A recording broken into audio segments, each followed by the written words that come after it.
Here's an apodictic quote by Thomas Huxley, which speaks to the hard problem of consciousness under physicalist metaphysics. How it is that anything so remarkable as the state of consciousness comes about as the result of irritating nervous system is just as unaccountable as the appearance of the jinn when Aladdin rubbed his lamp. But the problem dissipates when we recognize that consciousness is both the ratio essendi and the ratio cognoscendi of the world. It is the essential ground, the cause of reality, and that by reason of which something is known to exist. David Chalmers is quoted in a recent monistic idealism video entitled From Materialism to Idealism, David Chalmers and the Mind-Body Problem, as saying, quote, "When I was in graduate school, I recall hearing one starts as a materialist, then one becomes a dualist, then a panpsychist, and one ends up as an idealist. I don't know where this comes from, but I think the idea was something like this. First, one is impressed by the successes of science, endorsing materialism about everything and so about the mind. Second, one is moved by the problem of consciousness to see the gap between physics and consciousness, thereby endorsing dualism, where both matter and consciousness are fundamental. Third, one is moved by the inscrutability of matter to realize that science reveals at most the structure of matter and not its underlying nature, and to speculate that this nature may involve consciousness, thereby endorsing panpsychism. Fourth, one comes to think that there is little reason to believe in anything beyond consciousness, and that the physical world is wholly constituted by consciousness, thereby endorsing idealism." Unquote. Chalmers is right. What he describes is more or less the journey from materialism to idealism. I recommend that monistic idealism video because it's really comprehensive and philosophically splendid. If anyone wishes to delve into metaphysics, watch that video. It concludes that the best solution to the mind-body problem is cosmic idealism or cosmopsychism, or even pan-idealism. The first pre-Socratic philosopher to divide mind and matter in defiance of hylozoism, the doctrine that all matter has life, was Anaxagoras. Anaxagoras rejected the notion that matter is alive and intelligent, and hence capable of initiating its own movement. In his dualism, Anaxagoras posited that mind, as a separate substance and independent from matter, is the intelligent force that can move the material universe.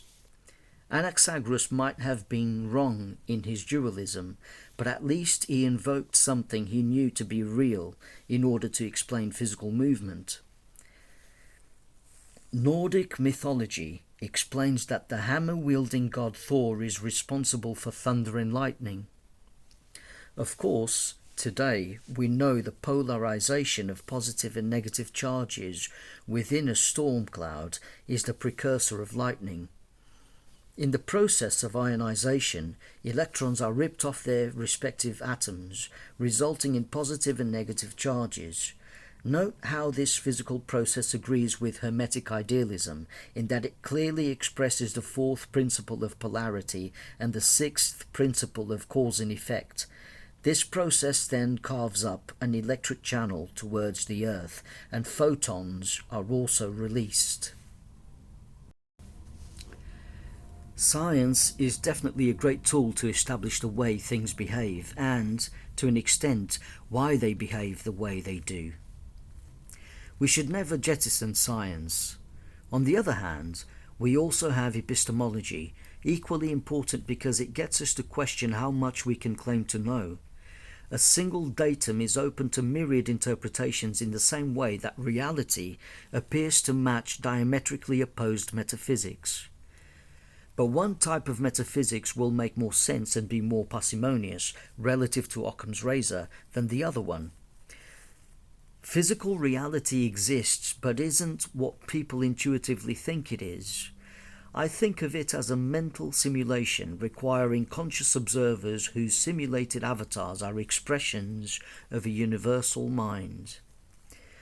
Donald Hoffman is compellingly taking steps in the right direction. In essence, I am saying that our universe is but one shared dream amidst an infinitude. The feeling that there is a material world existing apart from the medium of mind is an illusion, an abstraction first peddled by medieval heretical activists who wanted to undermine the religious authorities of that time. So far, the evidence I've looked at and personal experiences tell me that we are, as spatio-temporally constricted perspectives, instances of localized mind. Once that cerebral headset of yours is expended, you are free to transcend space and time. When you become non-local, you become the whole. You become omniscient and omnipresent. Unlimited perspective as an eternal witness. God, if you prefer. We must remember the implications of idealism. Being human isn't all that you are. That's something your consciousness currently identifies with. It's useful to remind ourselves of Adi Shankara's clay pot analogy. Imagine that clay is analogous to the medium of mind, and the objects that it can form are analogous to the transient objects that make up the world, including your body. Your body is expendable due to the laws of nature as the world is in constant flux. But the real you is something more fundamental and unchanging. What I am trying to say here is that you are not the clumps, pots and plates that can be made out of clay. You are the clay itself. The clay never changes. The objects do because they are only illusions that we name and conceptualize. Adi Shankara called them unreal for this very reason. The only real thing is clay, which is in this analogy pure experience, consciousness, which can mind everything it contemplates, including itself. Despite the changes, there was only ever clay. There was only ever mind. The Buddha said it well when he said, quote, "In the sky, there is no distinction of east and west. People create distinctions out of their own minds and then believe them to be true." Unquote. My friend Stephen Wallard of the Hermetic Idealism channel suggested experiential realism as a term capturing what's going on with the primacy of consciousness and the nature of reality. It is all about experience. Experience is all we have. It doesn't get more parsimonious and epistemologically consistent than this. We are thankful for great thinkers on this subject, such as Donald Hoffman, Bernardo Kastrup, Rupert Spira, Ian McGilchrist, and others of this ilk. They are taking the first baby steps in this metaphysical revolution. These people have dared to challenge old academic paradigms, and they should be honoured. There are also some real trailblazers and geniuses who support idealism, such as Federico Fagin, the inventor of the microprocessor, and Giacomo Doriano, who is practically the father of quantum metrology. Their theory of consciousness in relation to the world, which I describe in my other video entitled Federico Fagin's Theory of Consciousness and the War of Ideas, places experience at the fundamental level, but their presentations are still constrained by the pressure of the academic world that wants to see mathematical models and how everything might work in terms of quantum information. Hermetic idealism, on the other hand, is free from all of that and will spread the philosophy of experiential realism far and wide, which will at least guarantee a step away from the unjustifiably prevalent paradigm of physicalism. Having said this, I'd like to emphasize what I initially said in this video. Science is important. We should always pay attention to the data, the discoveries that our species makes, and the insights we can empirically derive. And even though I stress that we should never conflate our best method of inquiry with metaphysics, I am certainly not endorsing the tenets of organized religions with their appalling and oft politically motivated exegeses. I am also opposed to Stephen Jay Gould's notion of non-overlapping magisteria, as it seems to lean towards a kind of dualism that I don't appreciate. In fact, I vehemently disagree with it. If anything, one should inform the other. The inquisitive approach is also bound to make discoveries that might challenge, defy, or confirm the other's dogma. Religion shouldn't hold any trump cards over everything else. It should, like everything else, be open to criticism.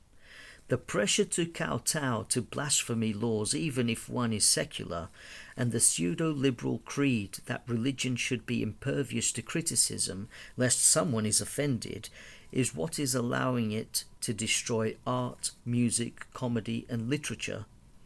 It threatens to turn secular democracies into theocracies. Its tenets dictate to people what they should and shouldn't do in a totalitarian manner. No ideology should be imposing. It's worth remembering that mystical philosophy informed and influenced religious scripture, a part of the reason why it's erroneous to take scripture literally, apart from the fact that it leads to all sorts of problems.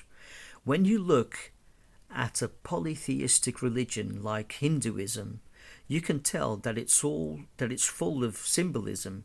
Its deities aren't to be taken literally, such as the elephant god Ganesh and Hanuman, the monkey god. The same goes for the Abrahamic monotheisms, Islam in particular being a plagiarism of the other two that precede it, and thus being horribly ultra-conservative and certainly more political. The real mystical meaning of the original message tends to be obfuscated and lost over the centuries as heads of states, enforcing crusades, jihad, Holy See and the Inquisition, in their power play, inevitably peddled strict exegeses as subterfuge to manipulate the masses. What better than the Word of God to profoundly exploit the populace, right? Most creeds are political, a way of life reinforcing the law of the land lest they be penalized by man in his life and ultimately judged by God, whose wrath is unrivaled. But the hermeneutics is deliberately vague on metaphysics and apparently reinforces a code of conduct not based on natural laws, but rather suspiciously focuses on the appeasement of those in power and reinforces their political advantage.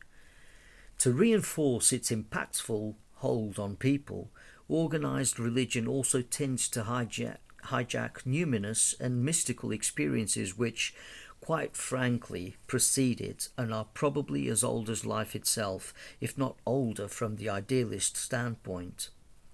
Religion does this in order to reinforce its dogma and guarantee a profound exploitation of people. A while back, I remember someone reporting a near-death experience with descriptions that could easily be interpreted as confirming religious revelations. A woman reported an encounter with an all-loving light. She wanted to join it completely and be with it forever, and felt like she was going home. The light had a sense of humour too, apparently joking that she had been taking life too seriously. Just when she thought she would merge with it and expand, the light said, "I love you. We love you," referring to itself in the singular and in the plural. And then it said, "But you must go back." And she was back to her imperfect life and the discomfort of her body, but clearly having been profoundly impacted by the experience. I've come across many other experiences that apparently involve this loving, wholesome light. They tend to make quite profound mystical experiences. I don't know what to make of them other than perhaps people having an encounter with a collective consciousness. Some, of a more religious ilk, just go ahead and call it God. When I first came across her experience, I must admit that my atheism weakened. But then I reminded myself that the word God, like other words, is a signifier, hence why we sometimes ask interlocutors what they mean by the words they use.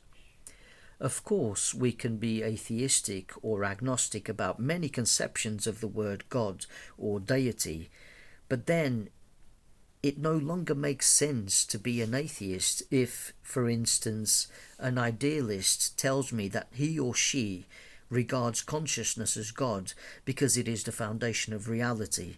Disbelief no longer applies, as it would be absurd to disbelieve the reality of consciousness. And then one might dispute that consciousness qualifies or is deserving of the God label, to which the idealist who insists on using the word could say, well, it is a kind of prime mover if it's ultimate and nothing can be said to exist without it. Is it conscious? Well, duh. It has the potential to know everything, including itself. Is it immortal and eternal? Well, it cannot be other than itself, so it can never experience unconsciousness or any real death other than our experience of reality changing according to the awareness of a world in flux, where things, including our bodies, are transient. Is consciousness infinite? Even better, it holds the concepts of infinity in all conceptual realities and mental constructs and can transcend space and time. It is everywhere and everything in the sense that we can't escape it because it is in us and we are indeed part of its many eyes, as it were. This is what the idealist, the theistic idealist, would say.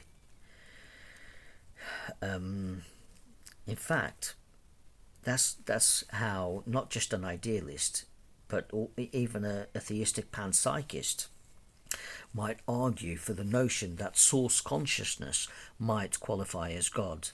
If we must apply the word God to something based on the aforementioned reasoning, I can't think of anything else more deserving of the label other than primordial consciousness. Surely this must be the absolute, a self-sufficient reality, although people like Ken Wilber refer to the absolute as ultimate spirit to distinguish it from what he calls archaic consciousness. According to Hegel, the absolute isn't dependent on anything, and it is perfect and complete where the ground of experience and the experiencing agent are one and the same. And this only happens when, in the words of the German philosopher, spirit takes itself up as its own object. The British idealist Francis Bradley distinguished the concept of absolute from God, whereas the pragmatist Josiah Royce, who founded American idealism, would say they are one and the same. It is healthy to remain skeptical about certain claims that lack evidence, but we shouldn't mistake skepticism for dismissiveness. It's important that we remain open to new possibilities. I would deem it to be an extreme move to take religious scripture or myths literally. There is such a thing as a useful fiction. The fact that a story is fictional doesn't necessarily discredit or sell it short. After all, we assign great significance to the moral of the story or the message behind it, which is potentially applicable in real life. For instance, a secular individual might deem the Talmudic myth of conception to be nonsensical and quixotic because, after all, it explains the philtrum or the medial cleft to be evidence of an angelic touch. The nocturnal angel Layla touches the fetus on the upper lip immediately prior to birth, causing the baby to forget everything about the transcendent order of reality and his or her origins. Of course, we know that in most mammals, the groove helps to carry dissolved odorants into the nose, but humans are left only with a vestigial cleft because our species began to increasingly rely more on vision and less on the sense of smell. But let's not forget that the sense of smell interrelates with memory. If we can't smell much, our chances of remembering certain past events are diminished.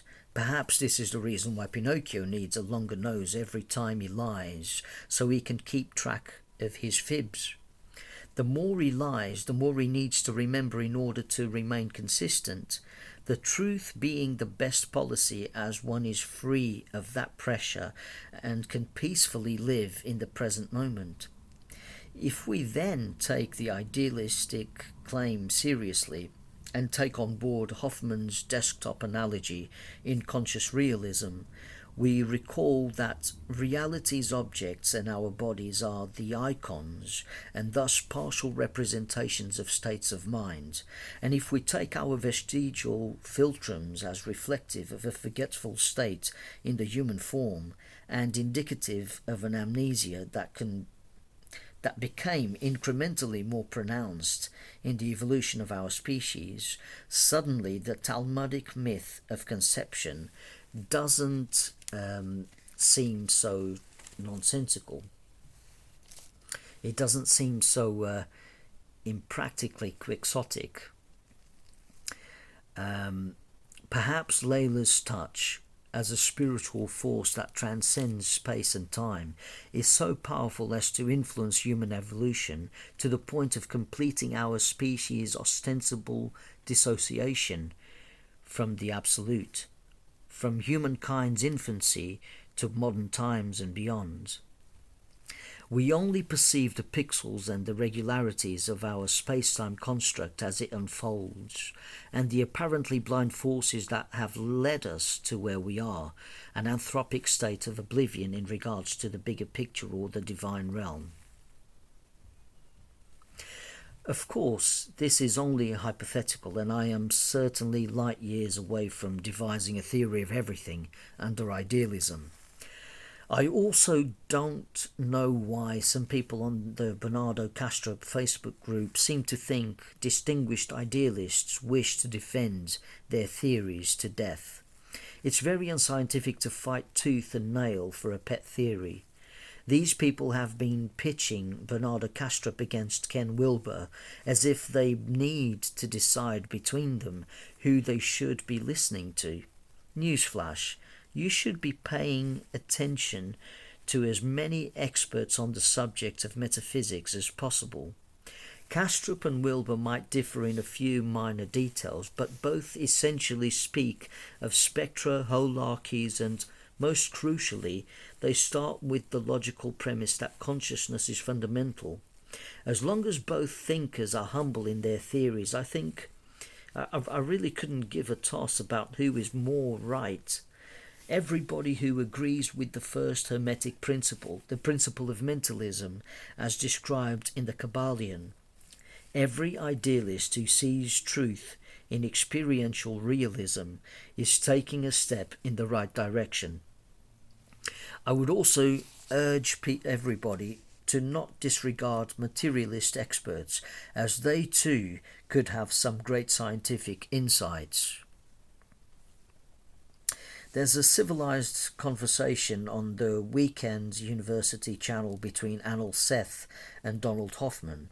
Even though Seth is lost in the physicalist paradigm, in my opinion, I still think of him as an intelligent guy, and it was good to see that there were a lot of things they agree on. Hoffman is taking baby steps in the right direction, as I've said before. Seth is an intelligent guy enamored with reductionism and emergentism. Ultimately, it'll lead him nowhere. His flock of birds analogy about emergentism doesn't hold any water, in my opinion, as one can tell that the flock is more than its parts, the birds when they are singled out. Whereas consciousness is irreducible and clearly fundamental, it cannot be found in the world of objects because these are appearances within it and have a clear definition deviating from the first-person ontology and experience itself. But would I discourage Seth from finding out from finding that out for himself, even if it means he could spend a lifetime probing every neuron to finally discover that the brain does not generate consciousness? No. Let him do his work. It is still a line of inquiry, however misguided idealists think it is. I was a materialist for a long time. I've always lived by this motto: I'd rather have a harsh truth than a consoling lie. I have always cared about the truth above everything else for as long as I can remember, especially when it comes to reality. I guess it matters to me a lot. So when I came across persuasive arguments and scientific observations that match idealist metaphysics and show it to be more parsimonious, I was 100% following what logically compelled me the most, which is why I say now that if we are going to have a default position about the nature of the world, it should be metaphysical idealism, not materialism. I wouldn't be comfortable with myself if I had just decided to be an idealist, because it makes me feel better, and I get dismayed when I am accused of doing so because I must want some kind of afterlife to be true. In Kastrup's case, he was happier as a materialist, as he would prefer oblivion over perennial experience. Don't get me wrong, I was fine with oblivion under the materialist paradigm, and I am also excited at the prospect of a hereafter under idealism, but I do my utmost to not be biased. Ultimately, regardless of my feelings, I just want the truth. Someone recently pointed out to me that seeking the truth could also be construed as seeking a kind of comfort, and he may have a point. In wanting the truth, there must be some expectation on my part that the truth will quench my desire for it, that once I have it, it will bring me some kind of closure, a kind of comfort indeed. A mind like mine can't help but delve into the realm of the deeply philosophical, and it begins to challenge my assumption that I will always value truth over consoling lies. I'm reminded of an episode of Rick and Morty where the duo end up falling into a hellish hole in which events and characters are fake but convincingly real.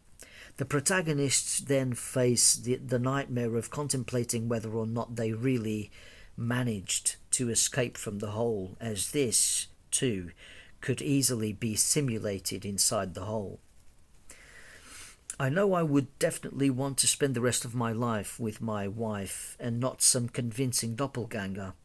At the same time, if I were doomed to live in that fake hellhole world forever, I'm not sure I'd want to know that my wife wasn't with me and that some facsimile of her presence accompanied me. It appears that most people's attitude and feelings in this predicament change if we get them to imagine that, unlike Rick and Morty, they don't know they have fallen into the hole from which there is no escape.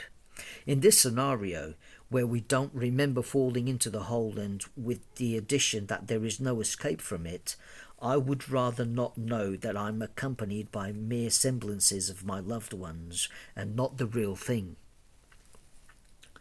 The knowledge that I would never see my wife for the rest of my days would be too much to bear, and the fake world surrounding me would be meaningless and pointless.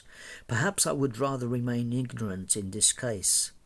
But if I remembered falling into the hole, with the additional possibility of escape from it, it would be a game changer. In fact, even if I didn't remember falling into it, the possibility of escape would suffice, and I would want to know the truth. I would fight to escape from hell even if it took me a lifetime. What makes all the difference here is the hope of seeing one's loved ones, even if the chances are slim. Excuse me. If there is a chance, however small, that's enough. It might take us the rest of our lives and we may die trying, but at least we had hope and a purpose towards a worthy goal. If there is absolutely no hope and prison is absolutely perpetual, then I might as well be as blissfully ignorant as Cypher in the Matrix. Knowledge of the truth would be too much of an existential angst to bear. A dispiriting nihilism would creep in. Note that even in a scenario where one is stuck in a deceptive world, one can still be absolutely certain of the reality of experience. The fact that one is conscious of something remains undeniable. I'll leave you here with the wise words of Carl Jung. Quote, "The psyche is the greatest of all cosmic wonders and the sine qua non of the world as an object. It is in the highest degree odd that Western man, with but very few and ever fewer expectations, apparently pays so little regard to this fact. Swamped by the knowledge of external objects, the subject of all knowledge has been temporarily eclipsed to the point of seeming non-existence." Thank you very much for listening to this video. Don't forget to like it and subscribe to my channel. Thank you very much. Take care of yourselves.